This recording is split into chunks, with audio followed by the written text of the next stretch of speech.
নীল চিরকুট, পর্ব সংখ্যা 25-26। লেখনীতে নওশিন আহমেদ রোদেলা। গল্প পাঠে আমি অরোরা ইসলাম। নম্রতা নীরা শিট নোট কালেক্ট করে লাইব্রেরি থেকে যখন বেরোলো তখন দুপুর 2টো বাজে। দুজনের শরীরই তখন ক্লান্ত, অবিশ্রান্ত।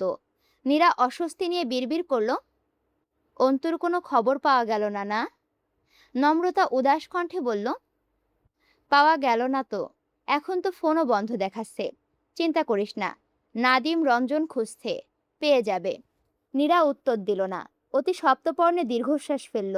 প্রসঙ্গ পাল্টাতে বলল, তোর পত্রপ্রেমিকের কথা কি ভাবলি? পত্রপ্রেমিক শব্দটি শুনতেই ভেতর বাহির নেচে উঠল নম্রতার। চোখ দুটো চকচক করে উঠল। নীরা আবারও বলল, বিলিভ মি দোস্ত, ডক্টর আরফান তোর পত্রপ্রেমিক তা আমার এখনো বিশ্বাস হচ্ছে না। এই লোকের পক্ষে চিঠিপত্র লেখা আদৌ সম্ভব? নম্রতা জবাব দিল না। আরফানের কথাটা মনে হতে মন খারাপ লাগছে তার। আরফান আর সে দুজনকে তার দুই মেরুর মানুষ মনে হচ্ছে। সে তো চিঠিতে অতটাও গভীর ছিল না, তবে আরফান এতটা গভীর কেন? বাকিটা পথ দুজনেরই কেউই তেমন কথা বলল না। ক্যান্টিনে পৌঁছে হালকা কিছু অর্ডার করতেই কোথা থেকে উড়ে এলো নাদিম। চিরপরিচিত গিটারটা এখন ঝুলছে কাঁধে, গায়ে থাকা বাদামি শার্টটা ঘামে লেপ্টে আছে বুকে। নম্রতার মুখোমুখি একটা চেয়ার টেনে ধুম করে বসে পড়ল নাদিম। তার পাশে বসলো ক্লান্ত রঞ্জন। ছোঁয়া এলো আরো 10-15 মিনিট পর। হাত ভর্তি বই নিয়ে টালমাটাল পায়ে টেবিলের সামনে দাঁড়ালো সে। বিস্তর সরল হাসি দিয়ে বলল, নীলক্ষেত থেকে কিনে আনলাম এগুলো, কখন যে পড়ে শেষ করব সব। সোয়ার কথার জবাবে কেউ কিছু বলল না। সোয়ার এই অভ্যাসটা পুরনো। পরীক্ষার আগে আগে স্যারের হাতে টেবিলে মুখে যত বইয়ের নাম শুনেছে বা দেখেছে সব কিনে এনে টেবিল বোঝাই করাই তার স্বভাব। তারপর রাত দিন এক করে একটা বইও শেষ করতে না পেরে ডিপ্রেশনে চলে যাওয়াটা তার অন্যতম স্বভাব। নাদিম মুখে এসে যাওয়া কথাগুলো গিলে নিয়ে খাবার অর্ডার করতে গেল। সারাদিনের ব্যস্ততায় এক মুঠো ভাত খাওয়ার সময় হয়নি তাদের। ট্রে ভর্তি ভাত, আলু ভর্তা আর ডাল এনে ব্যস্ত ভঙ্গিতে খেতে শুরু করলো সে। রঞ্জন ধীর স্থিরে নিজের প্লেটটা এগিয়ে নিল। টানা 10 মিনিট বিনা বাক্য ব্যয়ে খেয়ে নিল নাদিম। তারপর হুট করে বলল, তোর ওই ধাক্কা আরফানকে দেখলাম রে নমো। তোগো মধ্যে প্রেম প্রীতি হয়ে গেল না তো আবার? নাদিমের কথায় মস্কে উঠল নম্রতা। টেবিলের ওপর ঝুঁকে কপাল কুঁচকালো। দেখলি? কোথায় দেখলি ওকে? নম্রতার উৎসাহে অবাক হলো নাদিম। সন্দিহান দৃষ্টিতে তাকালো। কোথায় আবার? ভার্সিটিতেই তো দেখলাম। আমাদের ডিপার্টমেন্ট থেকেই বের হলো। ওই টাকলা স্যারও ছিল সাথে। নম্রতার মনে দুমুখ অনুভূতির জোয়ার ছুটল। আরফান তার খোঁজেই হয়তো এসেছিল, এমন ভাবনায় খুশি হয়ে উঠল মন। পর মুহূর্তে অদ্ভুত এক অস্বস্তি দানা বাঁধল বুকে। নম্রতার ভাবের এই পরিবর্তন চোখে এড়ালো না নাদিমের। খাওয়া থামিয়ে কপাল কুঁচকে তাকালো। সন্দিহান কণ্ঠে বলল, তোর ভাবভঙ্গি তো সুবিধার মনে হচ্ছে না রে মামা। কাহিনী কি? এমনি তো ডাক্তারের নাম শুনে সিরিক মায়েরা উঠো, আজ আবহাওয়া এত ঠান্ডা কেমনে? নাদিমের কথায় অত্যন্ত ভাবুক কণ্ঠে প্রশ্ন করলো Soya. Hey guys, what is চিরিক? সোয়ার কথায় মেজাজ চটে গেল নাদিমের। ভীষণ বিরক্তি নিয়ে বলল, তুই আবারও আমার মানধাত্তা আমলের মেজাজটা খিচিয়ে দিলি বাল। দেখ, আমি আজকে বিরাট সিরিয়াস। এই সিরিয়াস মেজাজটা খিচড়ে দিলে তোর খবর খারাপ। স্ট্রেঞ্জ, আমি আবার কি করলাম? I was just asking. তোর আস্কিং এর। নাদিমের কথা শেষ করতে না দিয়ে বিরক্তির শীষ তুলল নম্রতা। বিরক্ত হয়ে বলল, আহ থামবি তোরা? ডাক্তার আরফান এখানে কেন এসেছিল সেটা বল। নাদিম চোখ ছোট ছোট করে বলল, তুই আগে তোর কাহিনী বল। ওই ধাক্কা আরফানের জন্য তোর এত নৃত্য করার কারণ কি? হুম হুম। কথাটা বলে ভুরু নাচালো নাদিম। নম্রতা আমতা আমতা করে কিছু বলার প্রস্তুতি নিতেই পাশ থেকে বিরস কণ্ঠে বলে উঠল নীরা, ওর জন্য নৃত্য করবে না তো কার জন্য করবে? ওই ধাক্কা ধাক্কি তাহার পত্রপ্রেমিক মামা। নাদিম নীরার কথাকে বিন্দুমাত্র গুরুত্ব না দিয়ে বলল, কি? পত্রপ্রেমিক বলতে? নীরা ভাবলেশীন কণ্ঠে বলল, যে প্রেমিক পত্রের মাধ্যমে প্রেম করে তাকে পত্রপ্রেমিক বলে। নীরার কথার বলার ভঙ্গি ভাবলেশীন হলেও বাকিদের চোখ চড়ক গাছ। কয়েক মিনিট কেউ কোনো কথা বলতে পারল না।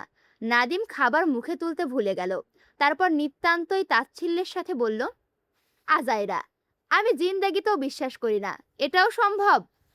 নীরা বিরক্ত হয়ে বলল, আমারও বিশ্বাস করতে বেগ পেতে হয়েছে, কিন্তু সত্যিটা তাই। রঞ্জন বলল, এই ছোট ছোট ঘটনাগুলো কি তবে নিতান্তই কাকতালীয়? এত কাকতালীয় ঘটনাও পৃথিবীতে ঘটে? আশ্চর্য! ঘটবে না কেন? আমার কি মনে হয় জানিস, the whole world is a fair of coincidence. আমাদের বেঁচে থাকাটাও বোধহয় একটা কাকতালীয় ব্যাপার। সোয়ার কথায় সরু চোখে তাকালো নাদিম, তবে কোনরূপ ধমকাধমকি না করে অবিশ্বাস্য কণ্ঠে বলল, তোরা মাইয়ারা দেখি হেব্বি চালু। চিঠি চিঠি খেলেও রাঘব বোয়াল ক্যাচ করে ধরে ফেলছিস। মাই গড! আমি চিঠি লিখলে নির্ঘাত এই সুয়ার মতোই মাথা পাগল, সিট খাওয়া, অশিক্ষিত গাঞ্জাখোর মায়াই জুটত। ছোঁয়া চেতে উঠে বলল, তুই কি আমাকে গালি দিচ্ছিস? Why are you insulting me? Nadim আর ছোঁয়ার কথা কাটাকাটির মাঝপথে ফোন এলো রঞ্জনের। ফোনে কথা বলা শেষে স্তব্ধ হয়ে বসে রইল। রঞ্জনের ফ্যাকাশে মুখ দেখে ভেতরে ভেতরে খানিকটা চিন্তিত হলেও বরাবরের মতো ড্যাম কেয়ার ভাব নিয়ে প্রশ্ন ছুড়ল নাদিম, কি হয়েছে? ফোনে কথা বইলাই এমন মটকা মারলি কেন? রঞ্জন নাদিমের দিকে তাকালো, বার কয়েক ঢোক গিলে নিয়ে নিতান্তই শুকনো কণ্ঠে বলল, অন্তু হাসপাতালে। এই দুটো শব্দে হাত পা অসাড় হয়ে এলো নীরার। বাকিরাও স্তব্ধ অবিশ্বাস নিয়ে চেয়ে রইল রঞ্জনের মুখ পানে। সবসময় কুল থাকা নাদিমের কপালেও দেখা গেল মৃদু ঘাম। স্পষ্ট কণ্ঠটা একটু কেঁপে উঠল তার। কোন হাসপাতাল? মেডিকেল। কাউকে কিছু বলতে হলো না, বুঝিয়ে দিতে হলো না। 5 জোড়া পা কোনো আলাপচারিতা ছাড়াই দৌড়ে বেরিয়ে গেল হাসপাতালের উদ্দেশ্যে। টেবিলে পড়ে রইল আধ খাওয়া খাবার, পরীক্ষার নোট, সোয়ার এক গাদা বই, গরমের জন্য খুলে রাখা নাদিমের জুতো জোড়াও। ক্যান্টিনের বাকি মানুষগুলো বিস্ময় নিয়ে খেয়াল করলো 5 জন যুবক যুবতী দিকবিদিক ছুটে চলছে। চোখে মুখে তাদের এই একই দ্রুতি, একই ভয়। প্রচণ্ড মেজাজ খারাপ নিয়ে রোগীর সামনে বসে আছে আরফান। মনে মনে সিদ্ধান্ত নিয়ে ফেলেছে আজ আর রোগী দেখবে না, এটাই শেষ। তারপর সোজা বাড়ি। শারীরিক পরিশ্রম, মানসিক চাপ সব মিলিয়ে কেমন দমবন্ধ লাগছে তার। এভাবে আসলে বাঁচা যায় না। রোগীর সব কথা ঠিকঠাক না শুনে কাগজ টেনে প্রেসক্রিপশন লিখলো আরফান। প্রেসক্রিপশনটা এগিয়ে দিয়ে গম্ভীর কণ্ঠে বলল, এই মেডিসিনগুলো 1 সপ্তাহ ঠিকঠাক খান, 1 সপ্তাহ পর আবার আসবেন। আরফানের কাট কাট কথায় নতুন করে কিছু বলার সাহস পেল না আগন্তুক। প্রেসক্রিপশনটা হাতে নিয়ে মাথা হেলিয়ে সম্মতি জানালো, তারপর ধীর পায়ে বেরিয়ে গেল।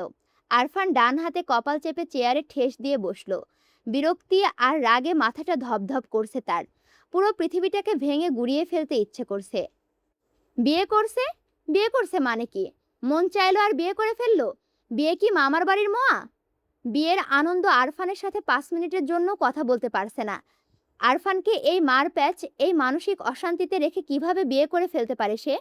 সবকিছু এতই সোজা? দরকার পড়লে কিডন্যাপ করে হাত পা বেঁধে সামনে বসিয়ে রাখবে।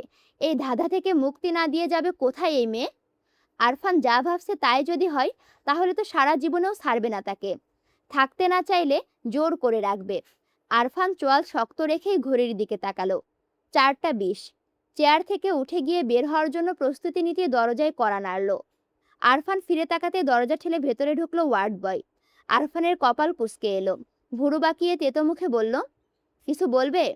ওয়ার্ড বয় মুখ কাঁচোমাচো করে বলল, স্যার, ইমার্জেন্সি একটা পেশেন্টকে ঘন্টা 2 আগে কেবিনে দেওয়া হয়েছে। তো? আরফানের থমথমে মুখ দেখে বাকিটা বলার ভরসা পেল না ওয়ার্ড বয়। বার কয়েক ঢোক গিলে বলল, জি স্যার, আসলে। আরফান ধীর অথচ শক্ত কণ্ঠে বলল, যা বলার স্পষ্টভাবে বলো, কি বলতে চাও? রোগীর বাড়ির লোকেরা ভীষণ হল্লা করছে। কেবিনে দেওয়ার পর আর কোনো ডাক্তার দেখেনি তাকে। আপনি যদি একটু দেখতেন। মুনতাসির স্যার আপনার কথাই বলে গিয়েছে। আরফান মাত্রা অতিরিক্ত বিরক্ত হলো। বলল, বলে গিয়েছে মানে কি? এখন কি আমার ডিউটি? উনি নিজের ডিউটিটা ঠিক মতো করতে পারেন না? আর আমিই কেন? হাসপাতালের সব ডাক্তাররা কি মারা গিয়েছে? ওয়ার্ড বয়ের মুখ ইতোমধ্যেই ফ্যাকাশে হয়ে গিয়েছে। সবসময় শান্ত রাগহীন মানুষটির কণ্ঠে স্পষ্ট রাগ করতে দেখে আতঙ্কে অস্থির হয়ে উঠেছে সে। আরফান খুবই দ্রুত সামলে নিল নিজেকে। দুপুরের পর থেকে কিছুতে রাগ কন্ট্রোলে রাখা যাচ্ছে না। হুটহাট রেগে যাচ্ছে। আর রেগে গেলে সামনের মানুষগুলোকে কঠিন কিছু কথা শোনাতে ইচ্ছে করছে। আরফান গাল ফুলিয়ে শ্বাস নিয়ে মৃদু কণ্ঠে বলল, তুমি যাও, আমি আসছি। ওয়ার্ড বয় যেন দেহে প্রাণ পেল। অনুমতি পেয়ে একরকম ছুটে বেরিয়ে গেল রুম থেকে। আরফান তপ্ত দীর্ঘশ্বাস ফেলে স্থেথিস্কোপ হাতে বেরিয়ে গেল। নির্দিষ্ট কেবিনের দিকে হাঁটতে হাঁটতে তার মনে হলো চিকিৎসকের মতো বিশ্রী পেশা পৃথিবীতে দ্বিতীয়টি নেই। আর এই মুহূর্তে নিজের পেশার প্রতি প্রচণ্ড রকম বিরক্ত সে। নির্দিষ্ট কেবিনের সামনে এসে হঠাৎ থমকে গেল আরফানের পা। করিডোরের চেয়ারে বসে থাকা চিন্তারত মেয়েটিকে দেখে কপালে থাকা বিরক্তির ভাঁজগুলো মিলিয়ে গেল মুহূর্তেই। বুক জুড়ে ঠান্ডা পরশ বয়ে গেল। টকবক করতে থাকা রাগগুলো কেমন থিতলিয়ে গেল। চোখের দৃষ্টি এক মুহূর্তে বিলম্ব না করে স্থির হয়ে গেল মেয়েটির পায়ে। কিন্তু হায়, মেয়েটির পা জোড়া ঢেকে আছে কালো কাপড়ের নান্দনিক সজুতায়। আরফান হতাশ চোখে চেয়ে রইল জুতোয় ঢাকা পা জোড়ার দিকে। নম্রতা দুই হাতে কপাল চেপে বসেছিল। ষষ্ঠ ইন্দ্রিয়ের দেওয়া সতর্ক বার্তায় চোখ তুলে তাকাতেই চমকে উঠল। আরফানকে নিবিষ্ট চোখে জুতো জোড়ার দিকে তাকিয়ে থাকতে দেখে কিছুটা অস্বস্তি বোধ করল সে। কিছুক্ষণ কাচুমাচু হয়ে এখান থেকে সরে যাওয়ার জন্য উঠে দাঁড়াতেই চোখ তুলে তাকালো আরফান। তার গম্ভীর শান্ত কণ্ঠে এবার খানিক চঞ্চলতা খেলে গেল। আপনি না বিয়ের শপিংয়ে যান, তাহলে এখানে কি? উত্তরে নম্রতা বলছে, প্রয়োজন তাই। ভেতরে কে? আপনার পেশেন্ট? নম্রতা মুখ কালো করে বলল, হুম, আমার ফ্রেন্ড। আরফান ভিন্ন ভঙ্গিতে ভুরু নাচিয়ে বলল, ও। এটুকু বলেই থামলো আরফান। পকেটে হাত ঢুকিয়ে সোজা হয়ে দাঁড়ালো। এদিক ওদিক দৃষ্টি ফিরিয়ে ছোট শ্বাস ফেলল। ঘাড়টা হালকা কাত করে বলল, কতক্ষণ থাকছেন? নম্রতা মুখ গুম করে উত্তর দিল, জানি না। আরফান অদ্ভুত কর্তৃত্বের স্বরে বলল, আমি না ফেরা পর্যন্ত এখানে থাকবেন, কথা আছে। আমি আপনার ফ্রেন্ডকে দেখে আসছি, ফিরে এসে না পেলে খবর আছে। আরফানের মৃদু ধমকিতে চোয়াল ঝুলে পড়ার জোগাড় হলো নম্রতার। পাশে বসে থাকা সোয়া চশমার ওপর দিয়ে ছোট বড় করে চেয়ে আসে। আরফান যখন কেবিনের দরজা ঠেলে ভেতরে ঢুকল, আরফানের লোমস্য পুরুষালী হাত, ওই স্নিগ্ধ গম্ভীর মুখ দেখে নম্রতার প্রথমবারের মতো মনে হলো লোকটা দেখতে ততটাও খারাপ নয়, বরং অদ্ভুত সুন্দর, ভীষণ ভীষণ সুন্দর। পশ্চিমা আকাশে ঝুলে আছে স্নিগ্ধ নিরুত্তাপ সূর্য। চারিদিকে কমলা রঙা আলো ছড়িয়ে জানিয়ে দিচ্ছে ক্লান্ত দিনের বিদায় সম্ভাষণ। কেবিনের ছোট কাচের জানালায় গড়াগড়ি খাচ্ছে নরম মিষ্টি আলো। জানালার কার্নিশে বসে থাকা কুচকুচে কালো কাকটা কিছুক্ষণ পরপরই সবিষয়ে ঠুকরে দিচ্ছে স্বচ্ছ কাচে ভেসে ওঠা তার নিজের প্রতিবিম্ব। অন্তু সেদিকে তাকিয়ে দীর্ঘশ্বাস ফেলল। মাথায় ভোঁতা যন্ত্রণা হচ্ছে, মস্তিষ্কটা কেমন ঘোলাটে, অনুভূতি শূন্য। প্লাস্টারে ঢাকা বাম হাতটা কিছুক্ষণ পরপরই তীক্ষ্ণ ব্যথায় অস্থির করে তুলছে। অন্তু চোখ বুজল, অসহনীয় ব্যথায় কপাল কুঞ্চিত। অন্তু চোখ বুজেই বুঝতে পারল কেবিনের দরজাটা খুলে গিয়েছে। মৃদু মেয়েলি সুবাস ভেসে আসছে কাছে, খুব কাছে। অন্তুর চোখ মেলতে ইচ্ছে করছে না, সামনে দাঁড়িয়ে থাকা রমণীকে দেখতে ইচ্ছে করছে না, চুপচাপ শুয়ে থেকে তার উপস্থিতি অনুভব করতে ইচ্ছে করছে। নীরা কাঠের টুলটা টেনে অন্তুর মাথার কাছে বসল। এই এতক্ষণে কেবিনে ঢোকার সাহস ও সুযোগ হলো তার। নীরার প্রতি অন্তুর দুর্বলতাটা হয়তো কোনোভাবে জেনে গিয়েছে অন্তুর মা জাহানারা বেগম। শান্তশিষ্ট গোলগাল মহিলাটি পুরোটা সময় হিংস্র দৃষ্টিতে খেয়াল করে গিয়েছেন নীরাকে। তার দৃষ্টি বলছিল অন্তুর এই অবস্থার জন্য শুধু এবং শুধুই এই নীরা দায়ী। নীরা ছোট নিঃশ্বাস ফেলে বলল, জেগে আছিস? অন্তু অনিচ্ছা সত্ত্বেও চোখ মেলে তাকালো। নীরার সুন্দর টুলটুলে মুখটিতে গভীর বিষাদ দেখতে পেলে হয়তো খুব বেশি খুশি হতো অন্তু। তার সুপ্ত মনও বুঝি এটাই চেয়েছিল। কিন্তু অন্তুর মাঝে আহামরি দুঃখী দুঃখী ভাব দেখা গেল না। স্নিগ্ধ চোখ জোড়ায় ক্লান্তি ব্যতীত কিচ্ছুটি নেই। অন্তুর জন্য বিন্দুমাত্র অনুভূতি নেই। কষ্ট আর হতাশায় বুকের ভেতরটা চিনচিনে ব্যথা করে উঠল অন্তুর। অন্তুকে চোখ মেলে তাকাতে দেখে দীর্ঘশ্বাস ফেলল নীরা। কঠিন স্বরে বলল, অ্যাক্সিডেন্টটা কিভাবে হলো? কোথায় ছিলি এই 2 দিন? সব কিছুকে ফ্যান্টাসি ভাবলে হয় না অন্তু, জীবনটা ফ্যান্টাসি নয়। এই যে তুই এমন উদ্ভট কার্যকলাপগুলো করছিস, তাতে আমার ভেতরে বিরক্তটা হু হু করে বাড়ছে। এর বাইরে অন্য কোনো অনুভূতি হচ্ছে না। দুনিয়াটাকে কি দেখাতে চাইছিস? আমি অপরাধী আর তুই মহান? ভালোবেসে দেবদাস হয়ে যাচ্ছিস? লিসেন অন্তু, জোর করে ইমোশনাল ব্ল্যাকমেল করে কিছু হয় না। কেন বুঝছিস না যে আমিও তোকে ভালোবাসি? যতটা নাদিম, রঞ্জন, নমু, সোয়াকে ভালোবাসি, ঠিক ততটা ভালোবাসা তোর জন্যও বরাদ্দ। তোকে এভাবে দেখলে কষ্ট হয়, খারাপ লাগে, কিন্তু এই খারাপ লাগাটা থেকে সিম্প্যাথি আসে, ভালোবাসাটা আসে না। তাই এসব দেবদাসের ভং ধরা বন্ধ কর। বন্ধু আছিস, বন্ধু থাক, প্লিজ। নীরার কঠিন কথাগুলো খুব মনোযোগ দিয়ে শুনল অন্তু। কয়েক সেকেন্ড অপলক তাকিয়ে থেকে শক্ত কণ্ঠে বলল, তুই নিজেকে এত ইম্পর্ট্যান্ট কেন ভাবছিস নীরু? অ্যাক্সিডেন্ট বিষয়টা আকস্মিক, রাত জেগে বাইক চালাচ্ছিলাম, তাই হয়তো একটু এদিক ওদিক হয়ে গিয়েছে। এছাড়া কিছুই না। অন্যের জীবনে নিজেকে অতটা ইম্পর্টেন্ট ভাবিস না। পায়েসে বাদাম যেমন উটকো, থাকলেও বিলাসিতা, না থাকলে গুরুত্বহীন। তুইও আমার জীবনে সেরকম গুরুত্বহীন। আমাকে নিয়ে না ভেবে নিজের হবু স্বামী আর সংসার নিয়ে চিন্তা কর দোস্ত। ফ্রেন্ড সার্কেলে তোরই প্রথম বিয়ে। আমরা কিন্তু খুব আশাবাদী। অন্তুর জ্বালাধরা কথা আর অপমানে ভেতরটা বিষিয়ে উঠল নীরার। অন্তুর দিকে স্থির তাকিয়ে থেকে ম্লান হাসল। বেশ তো, শুনে ভালো লাগলো। এই কথাগুলো বাকি দুনিয়াকেও জানিয়ে দিস। দুনিয়ার কাছে তো আবার নীরা মহাপাপী। অন্তু ঠোঁটে হাসি ধরে রেখে বলল, অবশ্যই। তুই কি এখন একটু যাবি দোস্ত? আমি ঘুমাবো। নীরা চুপচাপ বসে রইল। ভেতরটা পুড়ছে, জ্বলছে। চোখ ভাসিয়ে দিতে চাইছে উত্তপ্ত বর্ষণ। ততক্ষণে চোখ বুজে নিয়েছে অন্তু। নীরা উদাস দৃষ্টিতে অন্তুর বন্ধ চোখের দিকে তাকিয়ে থেকে দীর্ঘশ্বাস ফেলল। তারপর ধীর পায়ে উঠে এলো জায়গাটা থেকে। কেবিন থেকে বেরিয়েই মায়ের ফোন পেল নীরা। ফোনটা কানে নিয়ে কিছুটা ফাঁকা জায়গায় গিয়ে দাঁড়াতেই উদ্বিগ্ন কণ্ঠে বলে উঠলেন, মা, কেমন আছিস নীরা? নীরা স্বাভাবিক কণ্ঠে বলল, ভালো আছি মা, তুমি কেমন আছো? তা আছি। কাল যে একটু বাড়িতে আসতে হচ্ছে তোকে, খুব জরুরি। কেন, কি হয়েছে মা? পরশু থেকে আমার ফাইনাল পরীক্ষা। এখন কিভাবে যাব? একটু ম্যানেজ করে চলে আয় মা। ছেলের বড় খালা আর দুলাভাই তোকে দেখতে চাইছেন। ছেলে পক্ষকে তো আর মানা করতে পারি না। নীরা বিরক্ত হয়ে বলল, আমি কি কোনো শোপিস মা? জনে জনে দেখতে হবে কেন? কুরবানির পশুকেও বোধহয় এত যাচাই বাছাই করা হয় না।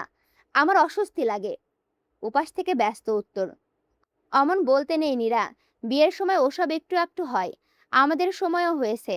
ছেলের টাকা পয়সা কিছু নেবে না, শুধু সুন্দরী মেয়ে চাই। এমন শর্তহীনভাবে বিয়ে করছে। মেয়েটা তো একটু যাচাই বাছাই করবেই। আমাদের কি এখন টাকা পয়সা দিয়ে বিয়ে দেওয়ার মতো সামর্থ্য আছে? নীরার বলতে ইচ্ছে করলো, সুন্দর মেয়ে চাওয়া কি শর্তের মধ্যে পড়ে না মা? লোকটি তোমার মেয়ের মন নয়, দেহ দেখে বিয়ে করছে। এই দেওয়াটা টাকা পয়সা দেওয়ার থেকে অনেক বেশি কিছু হয়ে যাচ্ছে না? নীরা তেমন কিছুই বলল না। সুপ্ত দীর্ঘশ্বাস ফেলে বলল, আচ্ছা মা, আমি সকালের বাসে আসছি, চিন্তা করো না। হ্যাঁ, তাই কর। আর আসার আগে পার্লারে কী সব করে না মেয়েরা, ফেসিয়াল নাকি, ওইসব করে আসিস। নিজের যত্ন তো নিস না একদম। দিন দিন পোড়া কাঠ হচ্ছিস। ছেলের বড় খালা নাকি বাঘা মহিলা, বিয়ে টিয়ে ভেঙে গেলে সর্বনাশ। এদিকে ইরা স্মার্টফোনের জন্য লাফালাফি করছে।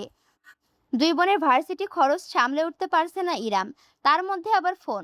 বিন্দুমাত্র আক্কেল নেই মেয়েটার। নীরা দুর্বল কণ্ঠে বলল, এখন একটা স্মার্টফোন ওর আসলেই দরকার মা।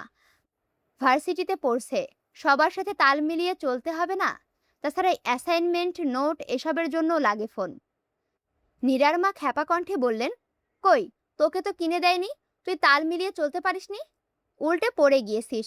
পেঁয়াজের দাম হয়ে গিয়েছে 30 টাকা কেজি। একটা সংসার চালাতে কত খরচ হয় কোনো ধারণা আছে?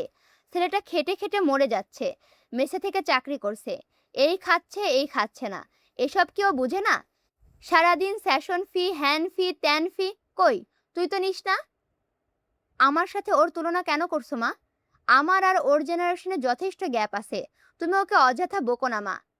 ওকে ওর মতো বাঁচতে দাও। আমি টিউশনি খুঁজছি। 2-1 মাসের টিউশনি টাকা জমিয়ে ওকে একটা ফোন কিনে দেব। আমার কাছে টিউশনির কিছু টাকা জমানো আছে, ওর সেশন ফি আমিই পাঠিয়ে দেব মা। ভাইয়াকে পাঠাতে হবে না। নীরার কথায় মা শান্ত হলেন না। সংসারের একের পর এক জোট ঝামেলার কথা আওড়াতে লাগলেন। নীরা চুপচাপ শুনছেন, সেই সাথে বুক ফেটে কান্না পাচ্ছে। মনে মনে শুধু একটাই প্রার্থনা করছে, পৃথিবীর আর কোনো মেয়েকে যেন তার মতো বটগাছহীন দুর্ভাগা হতে না হয়। ইরাকে যেন তার মতো এতটা সহ্য করতে না হয়। তার ছোট বোন একটু বাঁচুক, প্রাণ খুলে বাঁচুক।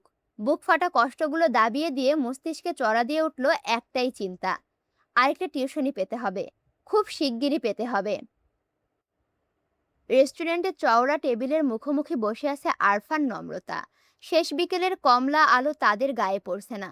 অত্যাধুনিক রেস্টুরেন্টে কৃত্রিম আলোতে ঝলমল করছে। নম্রতা ঘাড় ঘুরিয়ে আশেপাশে ডেকোরেশন দেখছে।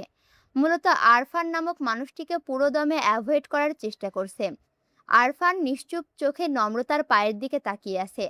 নম্রতা তাকে লক্ষ্য করেছে কিনা সেদিকে তার বিন্দুমাত্র ভ্রুক্ষেপ নেই। নম্রতা ব্যাপারটা প্রথম থেকেই খেয়াল করেছে এবং চুপ থেকেছে, কিন্তু এবার একটু নড়ে চড়ে উঠল। হালকা কেশে গলা পরিষ্কার করলো, আপনি আমার পায়ের দিকে কি দেখছেন?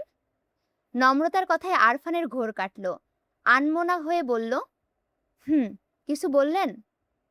আপনি আমার পায়ের দিকে অত কি দেখছেন? জুতোগুলো পছন্দ হয়েছে? খুলে দেব? আরফান উত্তর না দিয়ে অল্প কাশল। দু একদিনের অযত্নে গোছানো দাড়িগুলোতে হাত বুলিয়ে নিয়ে ঘাড়ে হাত বুলালো। নম্রতাকে তার দিকে তীক্ষ্ণ দৃষ্টিতে তাকিয়ে থাকতে দেখে একজন ওয়েটারকে ডাকলো আরফান।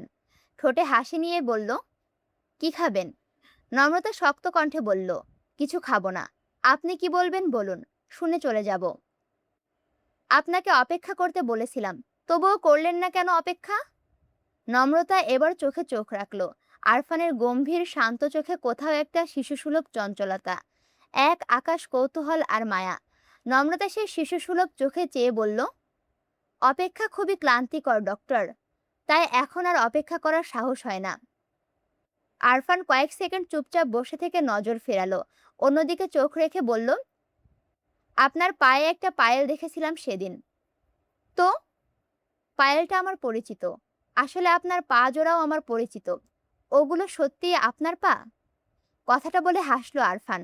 নম্রতা ভুরু বাঁকিয়ে বলল, না, না তো, পাশের বাসা থেকে ধার করে এনেছি পা। নম্রতার কথায় মাথা নিচু করে হাসলো আরফান।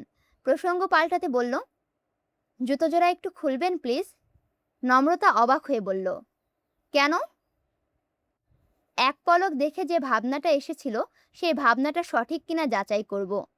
নম্রতা সন্দিহান কণ্ঠে বলল, কি ভাবনা এসেছিল? আরফান সিরিয়াস ভঙ্গিতে বলল, পা জোড়া আপনি চুরি করেছেন। কি? নম্রতার আওয়াজটা খানিক জোরে হওয়ায় আশেপাশে দু একজন ঘাড় ফিরিয়ে ওদের দিকে তাকালো। আরফানের ঠোঁটে মৃদু হাসি। নম্রতা থতমত খেয়ে চুপ হয়ে গেল। কিছুক্ষণ বাদে টেবিলের ওপরে ঝুঁকে এসে নিচু স্বরে বলল, কি? আরফানের হাস্যোজ্জ্বল জবাব, আপনার বিশ্বাস হচ্ছে না? I have a proof. নম্রতা এবার সোজা হয়ে বসে সরু চোখে তাকালো। He has a proof? কিসের প্রুফ? নম্রতার কয়েক মুহূর্তের জন্য মনে হলো লোকটি বদ্ধ পাগল, শ্যামবর্ণের অসহ্য সুন্দর পাগল। আরফান পকেট থেকে নিজের ফোন বের করে নম্রতার চোখের সামনে ধরল। নম্রতা অবাক হয়ে খেয়াল করলো আরফানের ফোনে ওয়ালপেপার নম্রতার পায়ের ছবি। প্রেমের প্রথম দিকে চিঠির সাথে পাঠানো কিশোরী নম্রতার ফর্সা পায়ের ছবি। নম্রতার চোখে মুখে বিস্ময় ফুটে উঠতে হাসলো আরফান। ফোনটা পকেটে রেখে বলল, এবার বলুন, পাগুলো আমার নিজস্ব সম্পদ না আপনার? নম্রতা জবাব দিল না। তার হৃদস্পন্দন দ্রুত থেকে দ্রুতর গতিতে ছুটছে। অদ্ভুত অনুভূতিতে উথাল পাথাল হচ্ছে বুক। চোখ ভাসিয়ে কান্না পাচ্ছে। তার মানে আরফান তাকে ভুলে যায়নি? সেও আরফানের কাছে ততটুকু গুরুত্বপূর্ণ ছিল যতটুকু নম্রতার কাছে ছিল আরফান। নম্রতা চট করে উঠে দাঁড়ালো। ব্যাগটা হাতে তুলে নিয়েই রেস্টুরেন্টের দরজার দিকে হাঁটা দিল। আর এক মুহূর্তে এখানে থাকলে নিশ্চয়ই কেঁদে কেটে অস্থির হয়ে যাবে নম্রতা। এই পাবলিক প্লেসে এমন ন্যাকামোর কোনো মানে হয়? নম্রতার হঠাৎ প্রস্থানে হতভম্ব হয়ে গেল আরফান। নম্রতার যাওয়ার দিকে তাকিয়ে থাকতে থাকতে হঠাৎই ডেকে উঠল সে, শ্যামলতা, আপনিই শ্যামলতা, তাই না? নম্রতা থমকে গেল। দরজার কাছাকাছি গিয়ে ফিরে তাকালো। আরফান তার শিশুসুলভ চোখ দুটোতে অসংখ্য প্রশ্ন নিয়ে চেয়ে আছে। নম্রতা টলমলে চোখ দুটো ফিরিয়ে নিয়ে রেস্টুরেন্ট থেকে বেরিয়ে এলো। চোখ দুটো থেকে নেমে গেল এক বর্ষা শীতল বর্ষণ।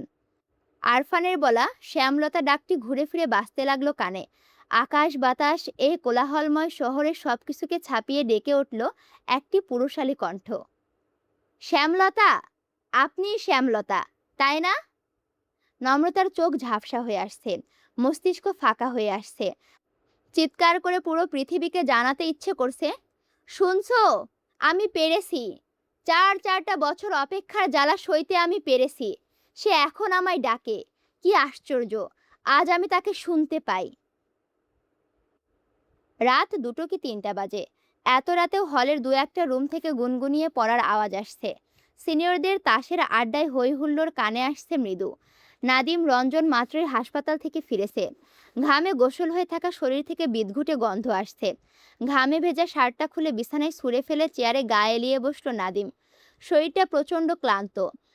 রঞ্জন নিজের শার্টটা খুলে ব্যালকনিতে লাগানো দড়ির ওপরে ছড়িয়ে দিল। ধীর স্থিরে এসে বসলো বিছানায়। রঞ্জনের সব কিছু যেন মাপা মাপা। সব কিছুই পরিষ্কার, পরিপাটি আর গোছালো। পূজার প্রতি ভালোবাসাটাও তার গোছানো। কোনো অতিরঞ্জতা নেই, কোনো ঝামেলা নেই। দুজনেই শান্ত আর বুঝদার। নাদিম টেবিলের ওপর পা তুলে দিয়ে গিটারটা টেনে নিল কোলে। গিটারের মাথায় আলতো চুমু খেয়ে উলটপালটে টুন বাজাতে লাগলো। সে ওলটপালট সুরই বেশ সুন্দর শোনালো রঞ্জনের কানে। নাদিম গিটারটা বেশ আবেগ নিয়ে বাজায়। গিটারের প্রতিটা তারে তার স্পর্শ দেখে মনে হয় গিটার নয়, পরম আদরে প্রেমিকার নরম চিবুক ছুঁয়ে দিচ্ছে সে। নাদিম বার দুয়েক সুর তোলার চেষ্টা করে বলল, দোস্ত, তুই যদি মাইয়া হতি তাইলে তোর সংসার হইতো হেব্বি পারফেক্ট, একেবারে ঝকমকা। রঞ্জন কপাল কুঁচকে তাকালো। বিছানা হাতড়ে সিগারেটের প্যাকেটটা খুঁজে নিয়ে বলল, তুই মুখ খুললেই ফালতু কথা। অ্যাজ এ ম্যান আমি ঠিক আছি, কথায় কথায় মাইয়া মাইয়া করলে তোর খবর আছে। নাদিম হাসল। টেবিলে পড়ে থাকা নতুন উপন্যাসের বইটির দিকে চোখ পড়তেই ভুরুজোড়া কুঁচকে এলো। বইটি মৌসি দিয়েছে। মৌসি নাকি জন্মদিনে তার প্রিয় মানুষ এবং মোটামুটি প্রিয় মানুষদের গিফট দিতে পছন্দ করে। দুর্ভাগ্যবশত নাদিম তার মোটামুটি প্রিয় মানুষগুলোর দলে আটকা পড়ে গিয়েছে এবং এই বইটি গিফট হিসেবে তার নিতে বাধ্য হয়েছে। নাদিম বইটা হাতে নিয়ে উল্টে পাল্টে দেখল। বইটা খুলে ২-১ সেকেন্ড পাতা উল্টাতে ভেতর থেকে টুপ করে পড়ে গেল একটা চিরকুট। নীল কাগজে লেখা নীল চিরকুট। নাদিম চিরকুটটা তুলে তীক্ষ্ণ দৃষ্টিতে তাকালো। তাতে লেখা, স্যার, আমি আমার জন্মদিনে বেশ কিছু মজার মজার খেলা খেলি। তার মধ্যে একটি হলো ধাঁধা খেলা। আমি যদি খেলাটা আপনার সাথে খেলতে চাই তাহলে কি আপনি খুব রাগ করবেন? আপনার সাথে খেলাটা খেলতে চাওয়ার বিশেষ একটা কারণ আছে। এই বিশেষ কারণটা আমি এখনই বলবো না। আপনাকে আমি ৪টা প্রশ্ন করব। সেই প্রশ্নগুলো ঠিকঠাক উত্তর দিতে পারলে সেই বিশেষ কারণটা বলবো, নয়তো নয়। প্রশ্নগুলো হলো, প্রশ্ন নাম্বার ১, যখন ওকে দেখে হাসি সেও হাসে আমাকে দেখে। আমি চোখ মারলে সেও মারে। আবার আমি তাকে চুমু খেলে সেও আমার সামনে আগ্রহে চুমু খায়। কে সে বলতে পারেন?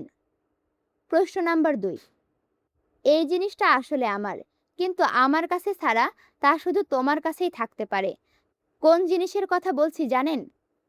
প্রশ্ন নাম্বার ৩, কার্বনের সঙ্গে হাইড্রোজেনের কখনো ঝগড়া হয় না, কেন জানেন? প্রশ্ন নাম্বার ৪, এই জিনিসটির ওপর বড়লোকেরা অধিকার স্থাপন করতে চান, জ্ঞানীরা বুঝতে চান, আর গরিব মানুষের কাছে এটাই সবচেয়ে বড় সম্পদ। কোন জিনিসটির কথা বলছি জানেন? আচ্ছা, এই প্রশ্নগুলো তোমাদের জন্যও থাকলো। তোমরা এই প্রশ্নগুলোর উত্তর দিতে পারো নাকি সেটা কমেন্ট বক্সে দেখা যাবে। আচ্ছা, আবার গল্পে আসি।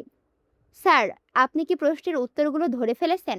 প্রশ্নগুলো লেখার সময় আমি আল্লাহর কাছে দোয়া করেছি যেন আপনি উত্তরগুলো পেয়ে যান।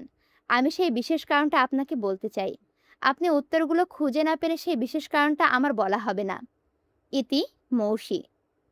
নাদিম গোটা চিঠিটা বেশ কয়েকবার মনোযোগ সহকারে পড়ল।